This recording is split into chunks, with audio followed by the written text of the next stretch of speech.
Balikan po natin ang balita sa pagpayag ng korte sa pagpapaospital ni Janet Lim Napoles sa ospital ng Makati. Nakatutok doon live si Mariz Umali. Mariz?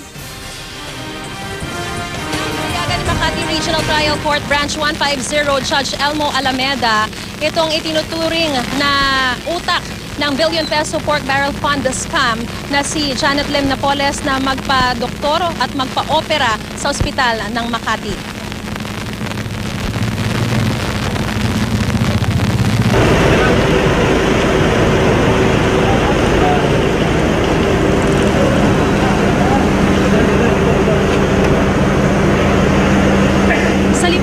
Resolusyon, pinahihintulutan ng Makati Regional Trial Court ang mosyon ni Napoles na magpa-opera.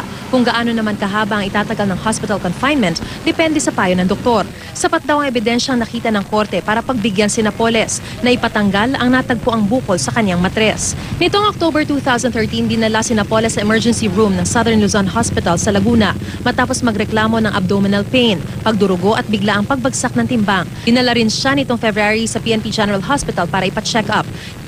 Nito lang nakaraang Biyernes ay personal siyang nakiusap sa korte para hilingin na payagan siya sa operasyon. Pero hindi agad nagdesisyon ng korte.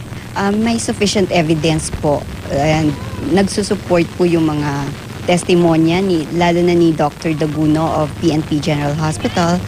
And then nag-confirm din po yung ibang doktor na kailangan din po niya magpa-opera because nagre-reklamo na po yung pasyente, si accused Janet Lim Napoles, na nagkakaroon po siya ng bleeding from time to time and then abdominal pain.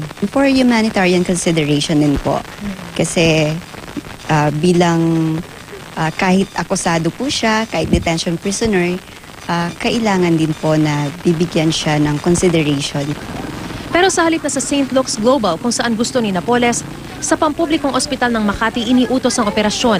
Si Napoles din nasasagot sa lahat ng medical expenses. Kahit may karapatan daw ang pasyente na mamili ng ospital at doktor, nagiging limitado ang kanyang karapatan bilang isang akusado ng isang non-bailable offense. Pwede naman daw ipakiusap ni Napoles sa ospital ng Makati na doktor niya ang magsagawa ng operasyon. Nagpapasalamat naman ang kampo ni Napoles sa desisyon ng korte. Independent yung government doctors. Kasi may mga jurisprudence na po tayong nababasa na when it comes to the medical conditions, health conditions of accused or mga detention prisoners, hinihingi po yung opinion ng government doctors. Hospital ng Makati is within the territorial jurisdiction ng korteng ito. And then, kompleto naman po doon based sa pag-inspect.